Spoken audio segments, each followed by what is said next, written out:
I never imagined my life would be split cleanly into two halves, before the twins and after the twins.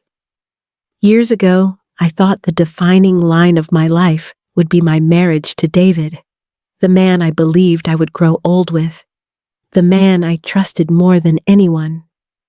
But life is cruelly creative.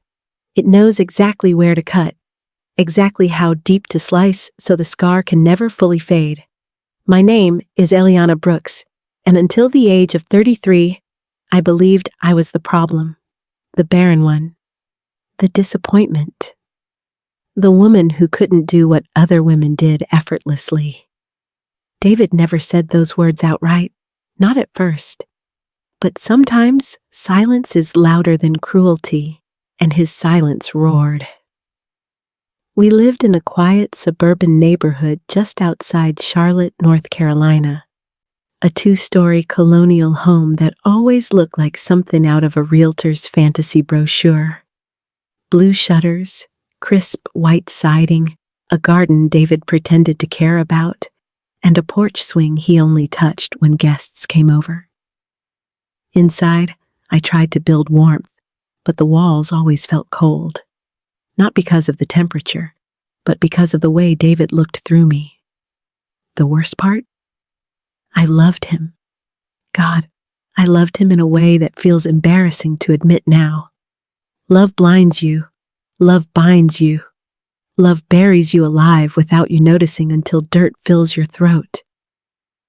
We had been trying for a baby for years, 5 to be exact. Fertility treatments, tests, blood work, hormones that made me feel like my own body was a battlefield. We drained tens of thousands of dollars and even more pieces of my soul. And every month, every single disappointing month, a part of me died quietly. David's reactions changed over time.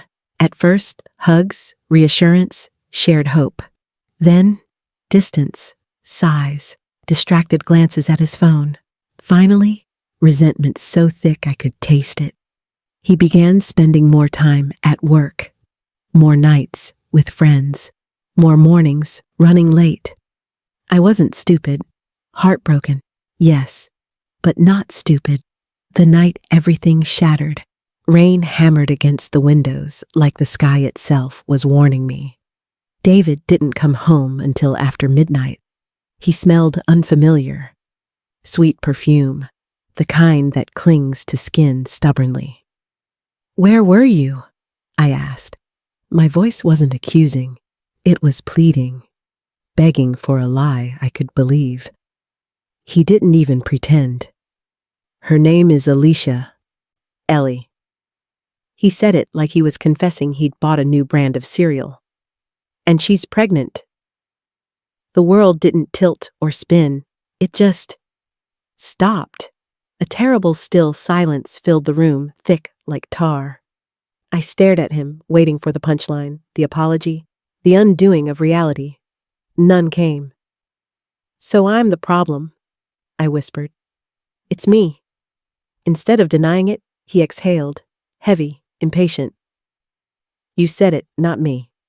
He left 3 days later, packed half his clothes and all his dignity. Alicia waited in a sleek black SUV outside our home, watching me with the smugness that still haunts me. She had the glowing skin of early pregnancy, a hand resting protectively over her small bump, as if claiming victory. David kissed her cheek before getting into the passenger seat. He didn't look back. He left me the house, our joint savings, and a divorce attorney contact, as if betrayal could be neatly wrapped in paperwork. But that wasn't the real wound. The real wound was the humiliation, the whispers of neighbors, the pitying looks at the grocery store, the church ladies' soft voices, "God will bless you one day, sweetheart." The unspoken, "You failed him, but I didn't fail.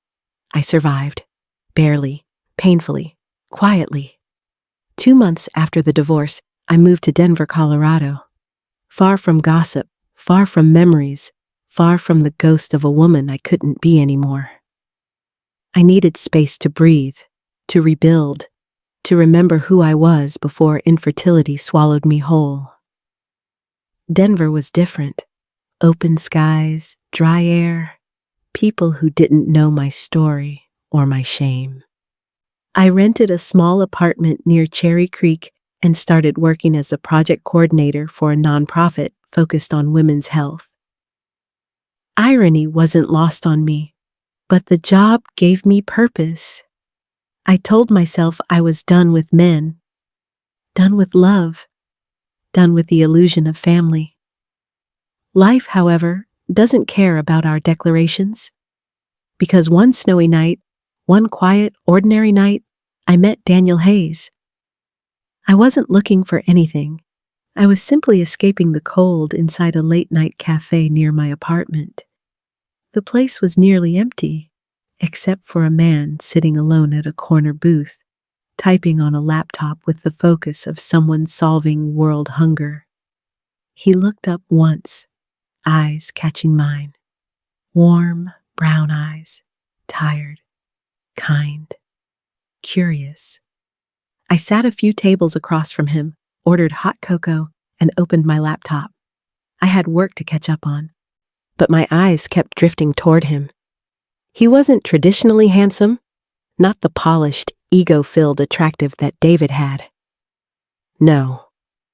Daniel's attractiveness was quieter, softer, the type that grows on you until you wonder how you ever missed it. It was snowing heavily, and within an hour, the cafe announced they were closing early. My heart sank. I wasn't ready to go home to silence. Daniel approached me as I gathered my things. "Looks like we're getting kicked out," he said with a small smile. His voice was warm, rich, steady. I laughed softly. "Seems like it. Do you live close?" he asked, not like a predator, but like someone genuinely concerned. "Yeah, just a 10-minute walk." He looked out the window at the aggressive swirl of snow. "I can walk you home. It's not safe in this weather." I should have said no. I should have been cautious, but loneliness has a way of softening all the sharp edges of fear. So I said yes. We walked under the streetlights, our breaths fogging up the cold air.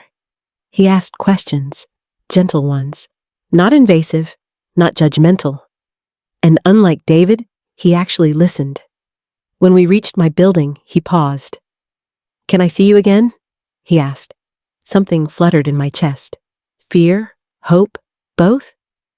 "Yes," I whispered before I could stop myself. That yes changed everything. We started meeting for walks, coffee, movies, weekend drives. He told me he was a trauma physician at a major hospital. I told him I worked in women's health advocacy. We talked about music, books, childhood dreams. Weeks turned into months, and slowly, painfully, beautifully, I began to trust him. I didn't tell him about David at first. I didn't tell him about my infertility battle. Trauma doesn't spill out easily. It sits inside you like a stone until someone gentle enough helps you lift it. Daniel was gentle. One night, while we sat on my balcony watching the Denver skyline sparkle like crushed diamonds, he took my hand. "Eliana," he said softly, "you don't let people in easily." I stiffened, caught. "But when you do," he continued, "it feels like sunlight." I felt tears prick my eyes. I hadn't been sunlight in a long time. "I need to tell you something," I whispered. And I did. I told him everything. David, the infertility, the humiliation, the bitterness carved into my bones. I expected him to pull away. He didn't. Instead, he cupped my face gently. "You are not broken," he said. "You were betrayed. Something inside me cracked open, something that had been sealed shut for years. We made love that night. Slow, tender, healing, the kind of intimacy that feels like forgiveness.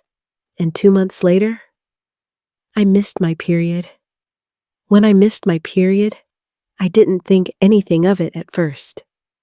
Stress could do that. Long work hours could do that. Trauma could do that.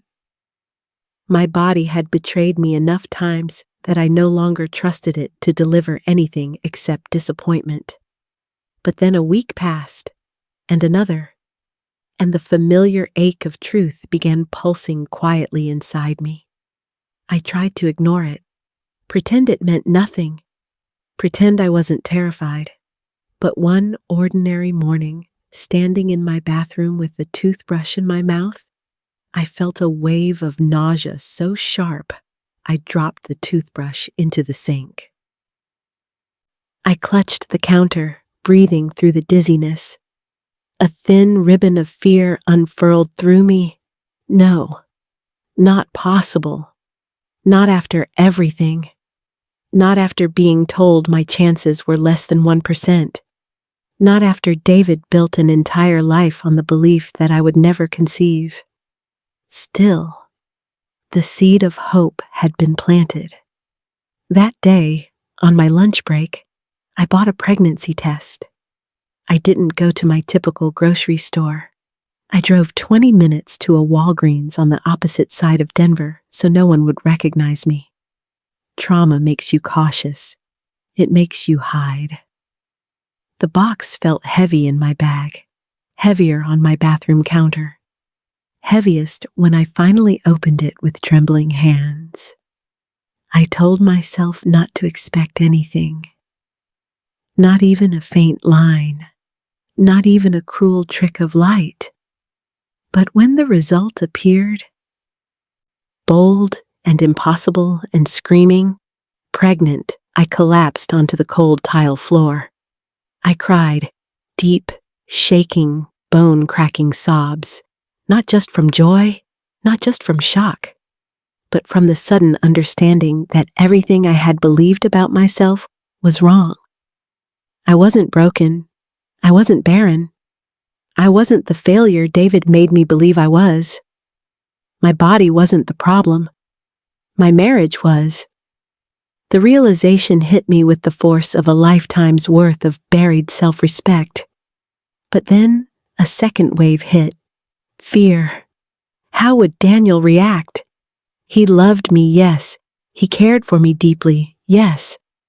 But we hadn't talked about children yet, about timelines, about futures that suddenly felt more real than the ground beneath my feet. I wanted to tell him that night, but when he came over after his shift, he looked exhausted, dark circles under his eyes, shoulders tense from hours of surgeries and emergencies. "I lost a patient today," he said softly as he entered my apartment. My heart dropped. This wasn't the moment, not today, so I held him. We sat on the couch, wrapped in silence, his head resting on my shoulder. Sometimes love is speaking softly. Sometimes it's saying nothing at all. I decided to wait until his next day off, but life had other plans. 2 days later, I had my first ultrasound. Not because I intended to, but because I woke up with a dull, pulsing cramp on my lower left side. Fear spiked through me. I rushed to an urgent care clinic, praying under my breath. The technician dimmed the room lights and guided the wand gently across my belly. I watched the monitor, heart hammering so loudly I could barely hear her speak. "Well," she said slowly, tilting her head, "looks like you've got quite a surprise." I froze. "What surprise?" She smiled and turned the screen toward me. 2 small sacs, 2 tiny flickers, 2 beginnings of heartbeats. "Congratulations," she said, her voice warm. "You're having twins." Twins. My breath vanished. I stared at the screen, unable to process what I was seeing. 2 small lives. 2 heartbeats fluttering like fragile butterfly wings. 2 futures that didn't exist a month ago. Twins. It felt like a cosmic joke, a miracle, a vindication, a setup for chaos. My first thought wasn't even about Daniel. It was about David, the man who left me for being childless, the man who threw me away, the man who built a new life with the woman carrying his baby. And here I was, pregnant with twins, healthy twins, against every medical prediction, against every cruel thing he believed about me. For the first time in years, I felt powerful. But then the fear returned, creeping back like a shadow. What if Daniel didn't want this? What if he panicked? What if I lost him the way I lost David? Except this time, I'd lose more than just love. My palms were sweating by the time I walked into our favorite restaurant that evening. I had texted him to meet me after his shift. I needed to tell him. I owed him honesty, even if the truth terrified me. He arrived still wearing scrubs, hair slightly messy, eyes tired but warm. "Ellie," he said as he hugged me. "What's wrong?" "Your text sounded urgent." I hadn't realized my hands were trembling until he took them in his. "You're scaring me," he whispered. I inhaled deeply, exhaled shakily, looked straight into his eyes. "Daniel, I'm pregnant." He blinked, stunned. Not moving, not breathing. Then finally, "Pregnant?" he repeated softly, as if the word were too fragile to touch. "Yes," I whispered. With twins." Silence. Not dead silence, charged silence, heavy enough to crush me. I felt the muscles in his hands tense around mine. His jaw tightened, eyes flicking away for a split second. My stomach dropped. This is it, I thought. This is where everything falls apart. But then, his eyes filled with tears, real tears. "Eliana," he breathed, voice cracking. "You're serious?" I nodded, terrified. He lifted my hands to his lips, kissing them with trembling reverence. "Oh my God," he whispered again. "I'm going to be a father?" A father. The word hit me so hard I almost doubled over. You're happy?" I choked. "Happy?" He laughed through tears. "Ellie, I didn't think I'd ever get this chance. I wanted kids, but I never—" He stopped, overwhelmed. "I love you," he whispered. "I love you so much, and I already love them too." The dam inside me broke. I cried into his chest as he held me, arms firm, steady, grounding. Not once did he let go. That night, he made me soup, rubbed my back when nausea hit, and tucked me into bed like I was the most precious thing in the world. For the next months, he attended every appointment, every scan, every craving run, every emotional meltdown. He talked to my belly each night, whispering stories and promises. For the first time in my life, I felt truly safe. But safety is fragile. Happiness is delicate. And peace never lasts long when the past hasn't finished with you. Because in the 7th month of my pregnancy, huge, uncomfortable, swollen, glowing, my doorbell rang. When I opened it, I almost dropped. Standing on my doorstep, with a stunned expression and disbelief draining the color from his face, was David, my ex-husband, the man who left me, the man who swore I couldn't have children, the man who now stared at my pregnant belly like it was a nightmare. "Eliana," he whispered. What is this?"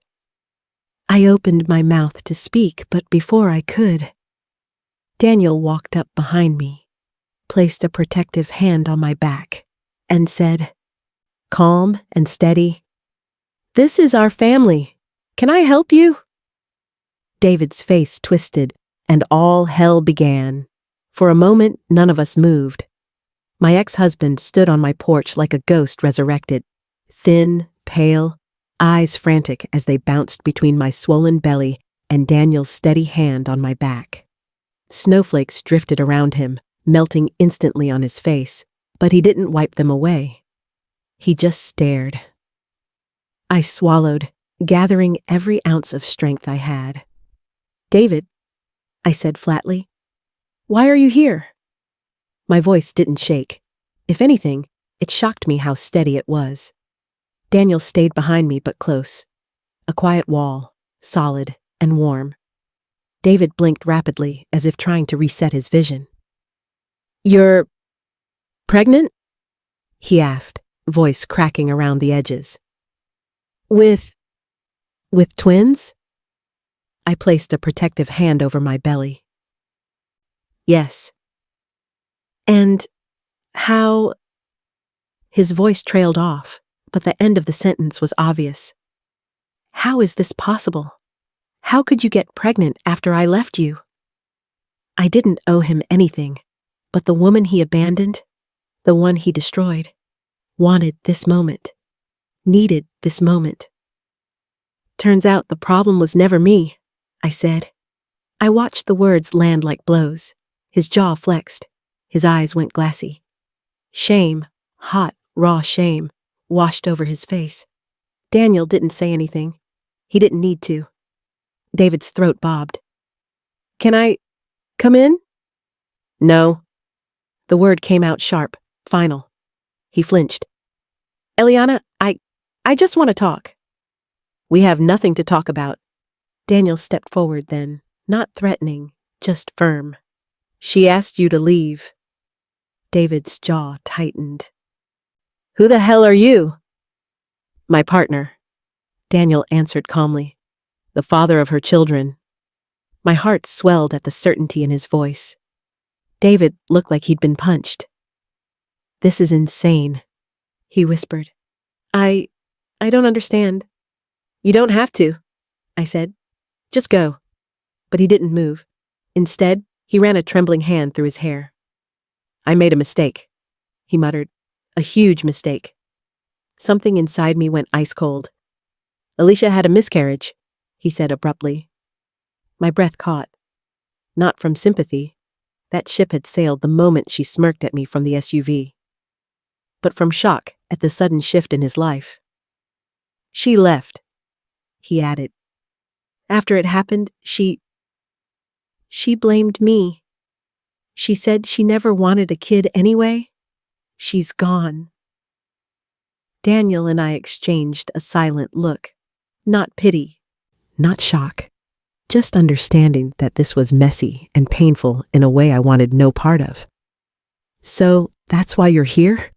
I asked quietly. "Because she left you?" He shook his head fiercely. No, Ellie, listen. I realized I made a mistake before she left, before the miscarriage. I thought I wanted something else, someone else. I thought you were the problem." His voice broke. "But you weren't." I didn't answer. I didn't need to. The silence between us said everything. Daniel placed a gentle hand on my shoulder, grounding me. David's eyes followed the gesture, jealousy sparking. "Eliana, I still love you," he whispered. That was it. That was the moment something inside me snapped for good. "David," I said, calm but deadly sharp. "You don't love me." "You loved the version of me who apologized for everything and blamed herself for what wasn't her fault. That woman is gone." He opened his mouth, but I kept going. "You left me when I needed you most. You didn't stand by me. You didn't believe in me. And now, because your new life fell apart, you want to crawl back into mine?" His face crumpled. "You can't," I said coldly. "You don't get to." Daniel stepped even closer. "It's time for you to leave." David stared at my belly again. The curve, the unmistakable reality of the twins growing inside me. "Whose are they really?" he asked suddenly, voice strangled. Did you have a donor? Did you? Mine, Daniel cut in. Biologically and in every way that matters. David swallowed hard. I can't accept this. You don't have to, I said. Because none of this has anything to do with you anymore. Snow was beginning to fall again, thicker now, swirling heavily around him. He looked small, almost pitiful. Eliana? He whispered. Can I at least talk to you alone? No. He exhaled shakily. Please. This conversation is over, I said firmly. Daniel closed the door. The moment the latch clicked, my knees buckled. Daniel caught me instantly, guiding me to the couch. Breathe, he whispered. But I couldn't. My chest felt tight. My lungs refused to work. All the old wounds had been ripped open in one violent moment. Daniel knelt in front of me, hands on my thighs, eyes locked onto mine. You're safe, he murmured. I'm here. He can't hurt you anymore. I believed him. For the first time in a long time, I truly believed someone had me. But that night, after Daniel fell asleep, I sat awake with a weight in my chest. Because David's arrival wasn't just emotional, it was a threat. To my peace, to my future, to my children, and I knew, absolutely knew, he wasn't done. I was right. 3 days later, I received a letter, a legal letter, a letter that made me drop my coffee cup on the kitchen floor. David was filing a petition. He wanted a paternity test. My hands shook so hard I nearly ripped the pages. According to the letter, he claimed that we were still legally married at the time of conception. We weren't. The divorce was final 3 months before. That he had reason to believe the children could be his. That I might be attempting to withhold biological children from him out of spite. Spite.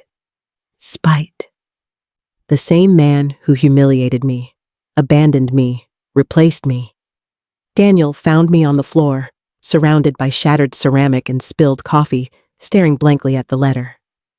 Eliana, what happened? I handed him the papers. His jaw tightened in a way I had never seen before. Protective, furious, controlled, but dangerous. He's not going to win, Daniel said firmly. The timelines don't match. The biology doesn't match. Nothing matches. He has no case.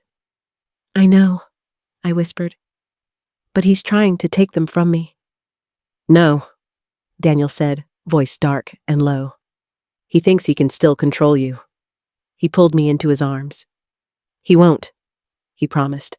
I'll make sure of it. But we underestimated David. He wasn't trying to win legally. He was trying to destabilize me emotionally, to force his presence back into my life. And it was working. Because anxiety was a poison, and I felt it every time my phone buzzed. Every time a car slowed near my house, every time I stepped outside. Daniel arranged a meeting with a lawyer immediately. We compiled evidence, we prepared statements, we gathered medical records, we built a wall he couldn't climb. But David wasn't done. Not by a long shot. 2 weeks later, I walked out of my OB appointment and nearly collided with him in the parking lot.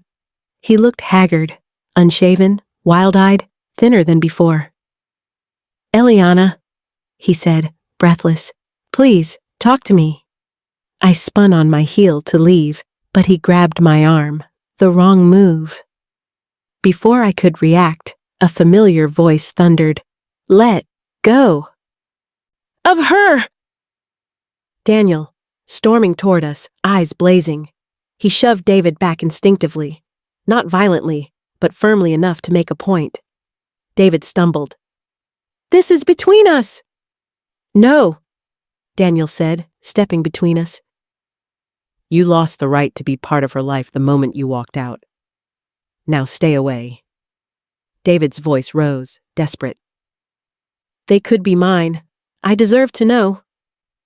"They aren't," I said coldly. "And you know that."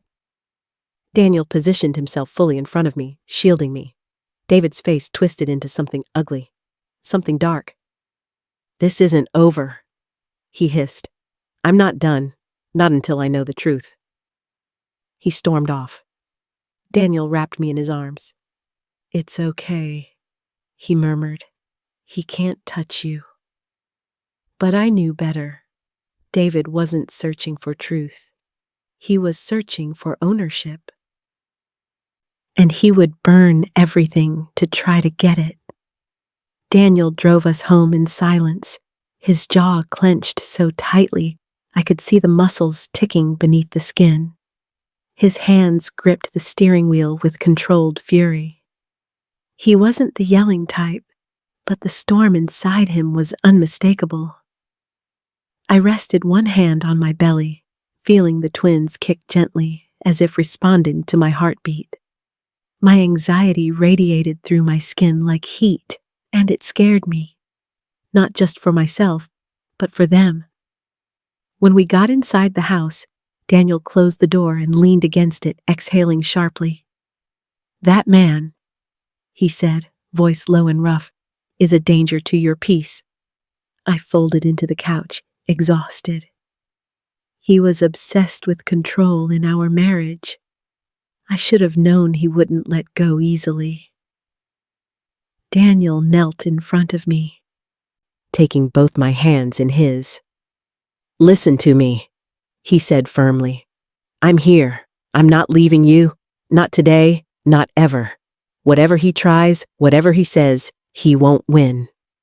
I nodded, but my fear didn't fade, because deep down, I knew something was coming, something bigger, something I wasn't ready for. The legal battle escalated quickly. David filed more petitions, not legitimate ones, but ones meant to harass. Requests for records, requests for mediation, requests for clarification of the divorce timeline. Each one was a slap, a reminder of the past he refused to release.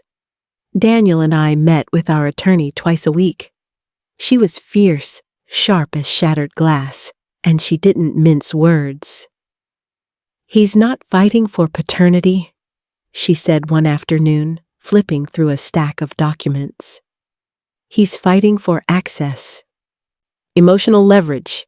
He wants back into your life. And this is the only way he can force it."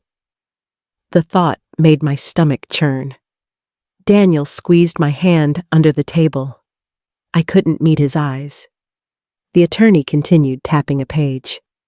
"We'll fight this and we'll win, but you need to prepare for him to escalate." I wasn't prepared, not for what came next. One evening, about a week later, I woke up around 2 a.m. with a strange feeling in my chest. Not pain, just a sense of discomfort, like something was wrong. Daniel was asleep beside me, his arm draped over my waist. I gently moved it and slid out of bed, walking downstairs to get water. When I reached the bottom step, I froze. The porch light was on, bright, blinding. We hadn't left it on. My heart stopped. I crept to the front window and peeked through the blinds. David's car was parked on the street, empty. Cold dread pooled in my stomach. I stepped back, breathing hard. Then, a sound, a soft knock from the side of the house, then another, knock, knock, knock. I hadn't felt fear like that in years, primal, paralyzing, ancient. My hand instinctively covered my belly. The twins kicked. I reached for my phone, but before I could call 911, Daniel appeared behind me, sleepy and confused. "Ellie, what's wrong?" I pointed toward the window, my voice barely a whisper. "He's here." Daniel's whole body snapped awake. He hurried to the window, peered outside, cursed softly. "We're calling the police," he said. Before he could, another knock, louder this time, slammed against the back door. Daniel stepped between me and the sound. He grabbed his phone with one hand and reached for the baseball bat he kept behind the couch with the other. He spoke to 911 in quick, clipped sentences while watching the doors like a hawk. My heart pounded so hard it felt like it might bruise my ribs. Then suddenly, silence. A minute later, the sound of tires screeching away echoed down the street. David was gone. My knees gave out. I sank to the floor, shaking uncontrollably. Daniel dropped beside me, pulling me into his lap, his heart beating just as fast. "You're okay," he murmured, voice trembling with adrenaline. "You're okay. He's not going to touch you. Not ever." It took the police 10 minutes to arrive. They searched the property, took statements, promised to patrol the block. But the damage had been done. He had come to my home in the middle of the night, without warning, without reason, and he had knocked on my doors, like he still had a right to enter. The next morning, our attorney filed a restraining order, but I knew David. That wouldn't stop him. The stress took its toll. By the 8th month of my pregnancy, I was exhausted. Physically, emotionally, mentally. The twins were healthy, but the weight of 2 lives inside me made every movement feel heavy, deliberate. Daniel never let me lift anything heavier than a cereal box. He cooked, cleaned, massaged my swollen feet, held my hair when morning sickness returned. He talked to the twins every night, telling them stories from his childhood, telling them how desperately he wanted to meet them. He brought peace into a world that was cracking at the edges, but the fear kept growing every time a car slowed near our driveway, every time an unfamiliar face walked by, every time the doorbell rang. I didn't feel safe, and Daniel felt it too. He started sleeping lightly, waking at every sound. He installed security cameras, changed the locks, added outdoor lights, and even put alarms on the windows. "You don't have to be afraid anymore," he kept saying. But I was. Not for myself. For the twins. Because I knew David wasn't done. And I was right. 3 weeks before my due date, I woke up to the sound of someone yelling outside. Daniel shot out of bed, rushing to the window. My heart slammed into my ribs. "What is it?" I whispered, breath shaky. Daniel cursed under his breath, grabbed his phone, and threw on a shirt. "It's him," he said, "and he's not alone." My blood went cold. I waddled to the window. Daniel tried to stop me, but I needed to see. David was on the sidewalk, waving papers in the air, yelling something unintelligible. Beside him stood another man, older, sharply dressed, probably a lawyer. They pointed at our house, pacing aggressively. "He's lost it," Daniel said. "Stay here." "What are you doing?" I cried. "I'm telling him to leave before the cops get here." "No, Daniel, he's unpredictable." "I'm not going to let him threaten our family." He kissed my forehead, then stormed outside. I panicked, grabbing my phone to call 911 again. The yelling grew louder, urgent, heated. I couldn't hear the words, but I could see the gestures. David shouting. The lawyer trying to calm him. Daniel standing his ground, but not backing away. Then suddenly, David lunged. I screamed. Daniel dodged him, stepping back, but David kept swinging, wild, desperate, unhinged. The lawyer tried to intervene but was knocked aside. I pressed a hand to my belly, gasping in terror. "My babies! My babies! Daniel blocked another attack, shoved David backward. Not violently, just enough to gain space. But David slipped on the icy pavement and fell hard. That's when the police arrived, sirens blaring. 2 officers jumped out, rushing toward them. Daniel backed away, hands raised. David, panting heavily, pointed at him. "He's keeping my children from me!" "They're not your children," Daniel shot back.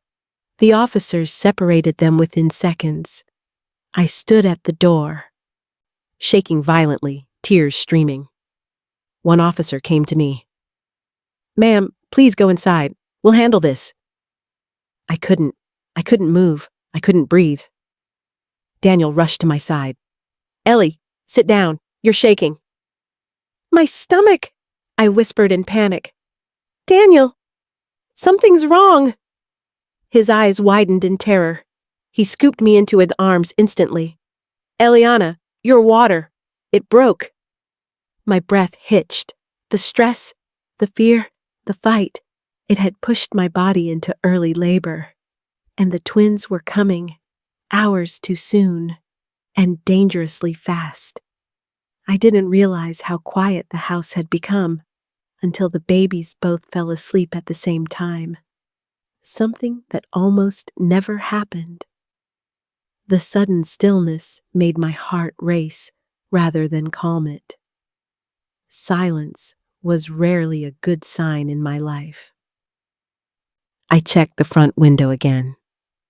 Michael's car was still gone. Good. I needed at least an hour before the storm hit. I propped my laptop on the kitchen counter, opened the folder titled Confidential, and stared at the files I'd been too afraid to read for weeks. Not anymore.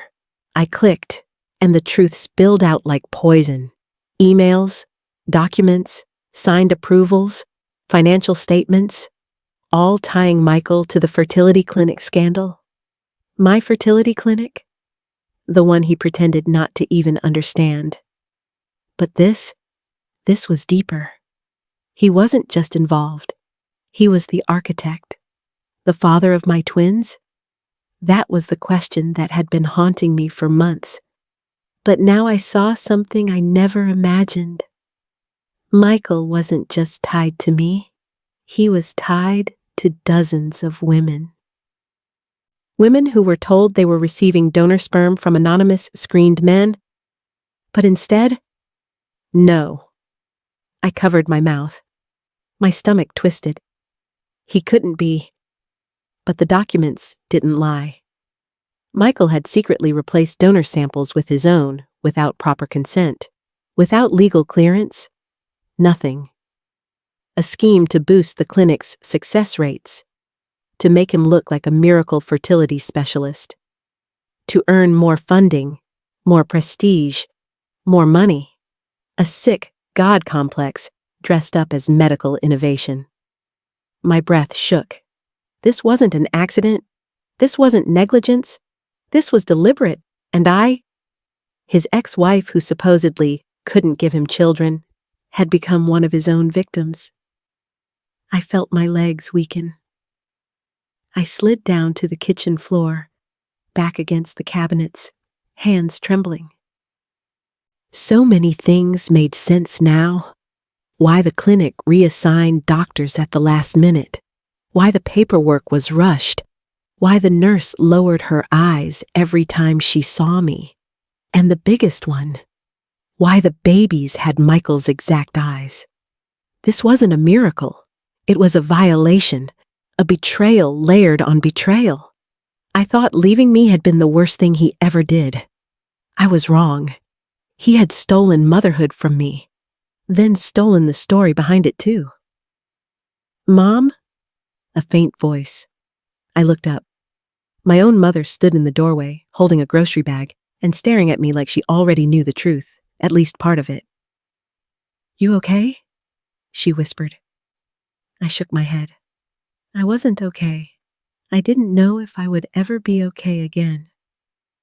She put the groceries aside and knelt in front of me.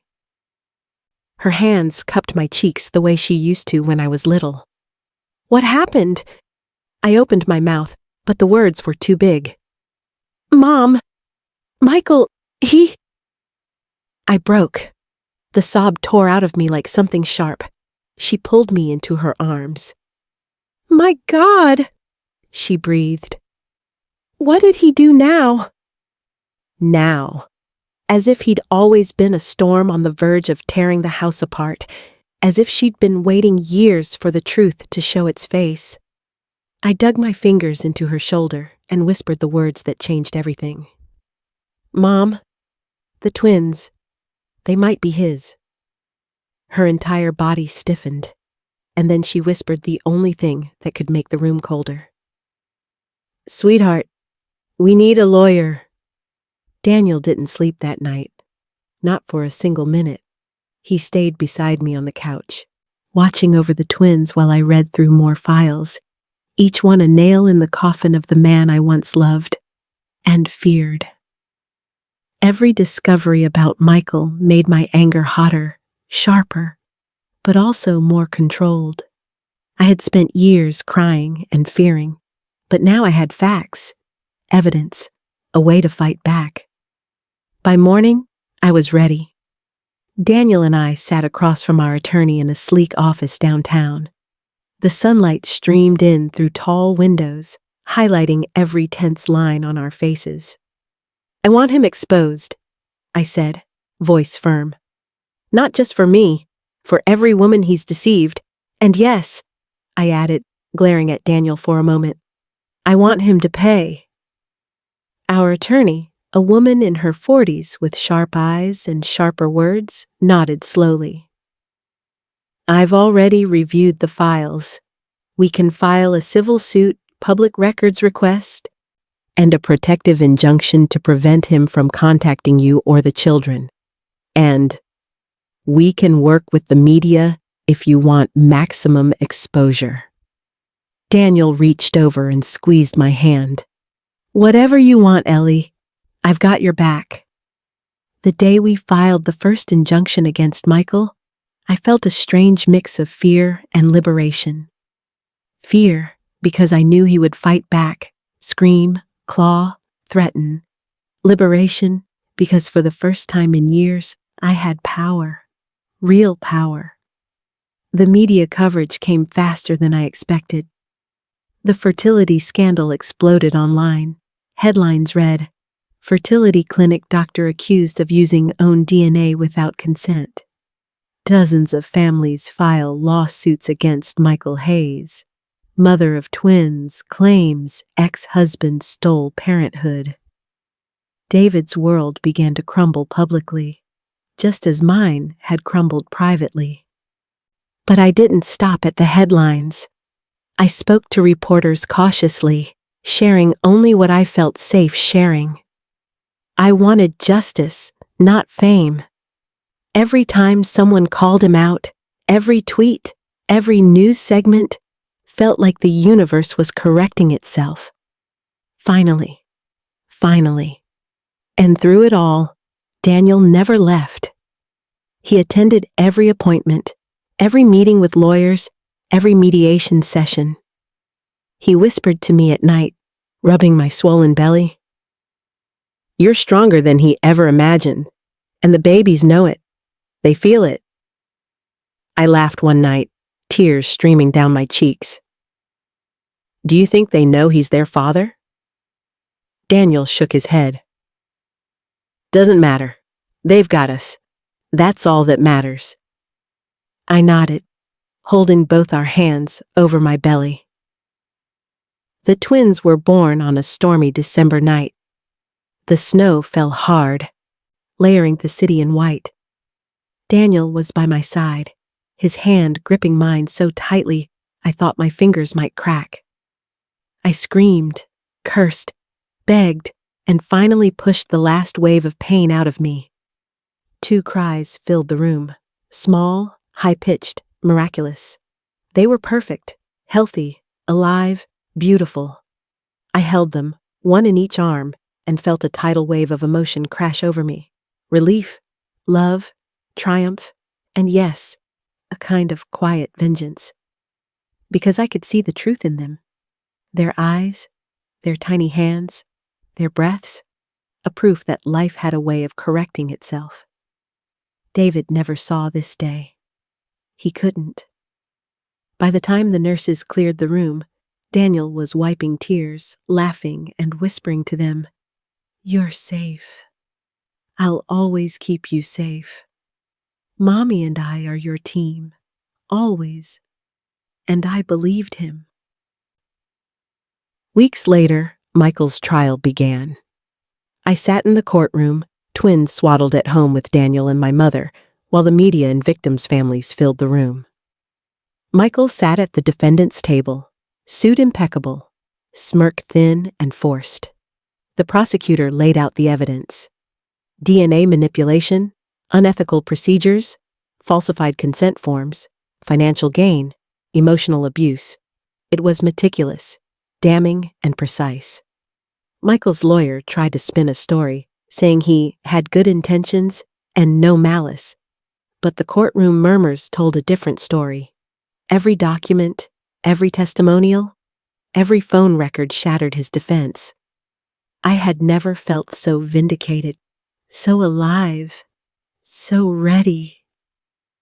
By the time the jury reached a verdict, I knew I had won before the words were even spoken. Guilty.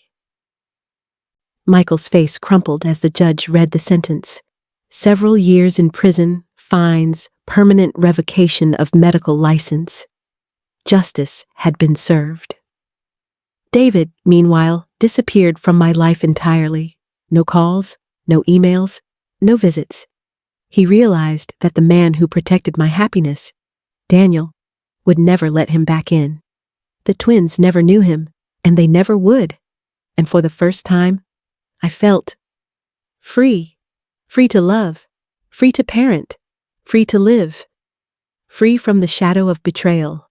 Free from the ghost of a man who never truly loved me. Months passed. The twins grew stronger each day. Their laughter became my favorite sound.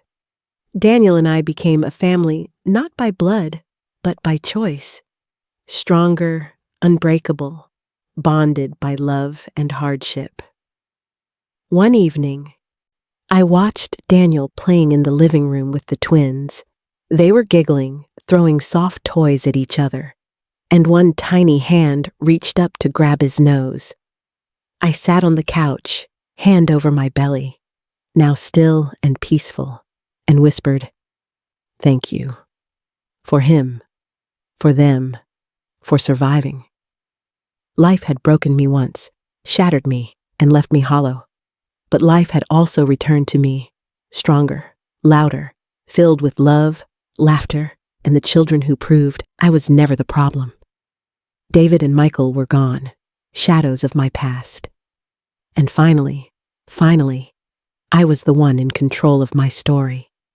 My twins slept peacefully. Daniel held them like they were fragile jewels, and I realized I had everything I ever wanted, everything I ever deserved, and no one could ever take that from me. Life had begun to settle into a fragile, beautiful rhythm. The twins, Lily and Ethan, were 6 months old now. Their eyes sparkled like tiny mirrors, reflecting light and joy back into our home. Daniel and I moved into a larger house, one where every corner felt ours, every shadow safe. We had security cameras, alarms, and a small garden Daniel insisted we plant for the twins. And yet, peace has a way of being tested. One afternoon, while Daniel was at work, I noticed an envelope slipped under our front door. My heart froze. I didn't need to see the handwriting to know who it was from. David. Inside the envelope were photographs.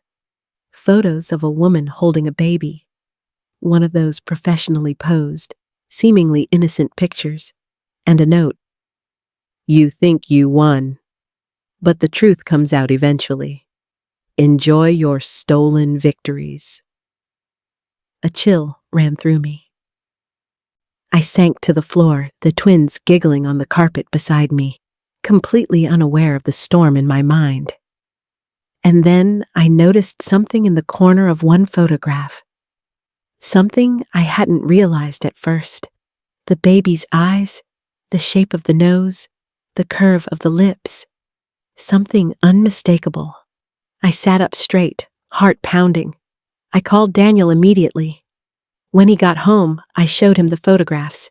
He examined them carefully, brows furrowed. "Where did he get these?" I asked. Daniel shook his head. "It doesn't matter, but... Ellie, look closer." I did, and suddenly the impossible clicked. The baby in the photograph wasn't his. It was David's, not Michael's, not mine. David's. He had fathered a child somewhere else. The timeline fit perfectly. And now he was trying to intimidate me, to remind me that he still existed, still had power somewhere that could have changed my life if I hadn't acted first. A mix of relief and fury washed over me. Relief that my twins were safe. Fury that he had dared to intrude on my life again, trying to manipulate me emotionally. Daniel wrapped me in his arms. "You're done with him," he said firmly. "He can't hurt you anymore. He never could, not truly." I nodded. "I know, but he's still out there." "And we'll stay vigilant," Daniel replied. "Always. We are a family, and nothing, not him, not the past, can touch that." That night, as the twins slept, I sat at the window, thinking about how far I had come. Once, I was a woman abandoned, humiliated, betrayed by the man I loved. Once, I believed I was broken, barren, undeserving. Once, I felt powerless. But those days were gone. I was no longer a victim. I had twins who were my heart outside my body. I had Daniel, who loved me fiercely without hesitation. I had my voice, my story, my truth. And I had learned the ultimate lesson. Life will try to break you, but it also gives you a chance to rebuild, stronger than before. As dawn broke over Denver, the soft light spilling across the room, I felt the twins stir. Lily giggled, reaching for my hair. Ethan cooed, his tiny hand resting on my arm. I leaned down, kissing them softly, whispering, "Mommy will always protect you. Always." Daniel came behind me, wrapping his arms around all three of us, and whispered, "Forever. Always." I closed my eyes, breathing in the moment, feeling the warmth of our little family. I realized that happiness isn't about perfection. It isn't about revenge or proving anyone wrong. It's about survival, love, and creating your own story. And finally, I had done that. David would fade into the shadows of my past. Michael would face justice. And I would live, truly, freely, and fully. Because life, no matter how cruel, always leaves room for miracles, and mine had two tiny, perfect faces staring back at me. The next chapter of my life wasn't about heartbreak or betrayal. It was about love, triumph, and family. A story I would tell every day with pride. I had returned from the ashes, stronger, wiser, loved, and nothing, not even a man who once left me for being childless, could ever take that away. The end.